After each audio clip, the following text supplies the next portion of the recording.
ہم یہ سمجھتے ہیں کہ صرف گھر اینٹوں اور پتھروں سے بنتا ہے۔ گھر کے ماحول کو ٹھیک رکھنا سب سے پہلی ذمہ داری بچوں کے لیے اچھی ماں کا انتخاب، اچھی بیوی لے کے آنا گھر میں، یہ سب سے زیادہ اہم مسئلہ ہے۔ نہ مانے ہم، لیکن بہرحال ڈھیر ساری جگہوں پہ دولت دیکھی جاتی ہے شادی سے پہلے۔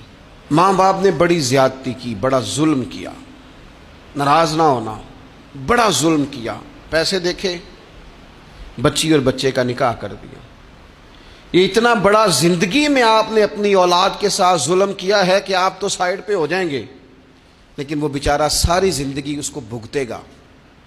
نبی پاک صلی اللہ تعالی علیہ وسلم نے الفاظ کو کھول کر، بات کو واضح کر کے بتایا تھا۔ ایک تو ہوتا ہے نا کہ آپ کو کسی تشریح میں جانا پڑے، حضور نے بالکل کھول کے فرمایا کہ عورتوں سے محض ان کی خوبصورتی کی وجہ سے شادی نہ کرنا، اس لیے کہ خوبصورتی ان کو ہلاکت میں ڈال دے گی، اور فرمایا محض ان کے مال کی وجہ سے شادی نہ کرنا، مال ان کو سرکش بنا دے گا۔ یا رسول اللہ صلی اللہ تعالی علیہ وسلم پھر کیا کریں؟ تو محبوب فرمانے لگے ان کی دینداری کی وجہ سے ان سے شادی کرنا۔ اور یہ ابن ماجہ میں لفظ موجود ہیں، اللہ کے محبوب علیہ الصلوۃ والسلام فرمانے لگے کان میں سوراخ والی کالے رنگ کی باندی اگر دیندار ہو تو تمہارے لیے بڑی بہتر ہے۔ باندی ہو، رنگ سیاہ ہو، کان میں سوراخ ہو، اس سے نکاح کر لینا، شرط یہ ہے کہ دیندار ہو۔ بہت اثرات ہیں ماں کے، لہذا اس انتخاب کے اندر باریکی کا مزاج پیدا کریں اگر اپنے گھر کا ماحول ٹھیک رکھنا چاہتے ہیں۔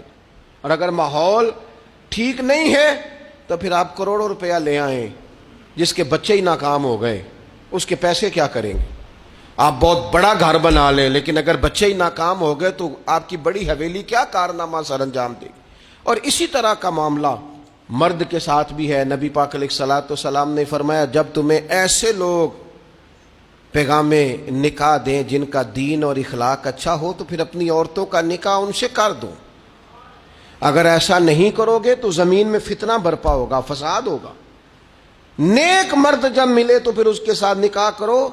صحیح بتانا، خالی نیک دے کے رشتہ دے دیا جاتا ہے؟ نیک ہے، دیندار ہے، اچھے اخلاق والا ہے، خالی تقویٰ دیکھ کے لوگ رشتہ دیتے ہیں؟ بڑا کچھ دیکھا جاتا ہے، بڑا پس منظر دیا تو تنخواہ تھوڑی ہو تو کہتے ہیں کماتا ہی کچھ نہیں۔ اگر تو بہو آئے تو پھر تو اس کے نصیب کا رزق ہے، اور اگر بیٹی نے جانا ہو تو پھر اس کے نصیب کا رزق نہیں ہوتا۔ تو جن رشتوں کی بنیاد لالچ پر رکھی جاتی ہے وہاں گھر کا ماحول درست رکھنا ممکن نہیں رہتا۔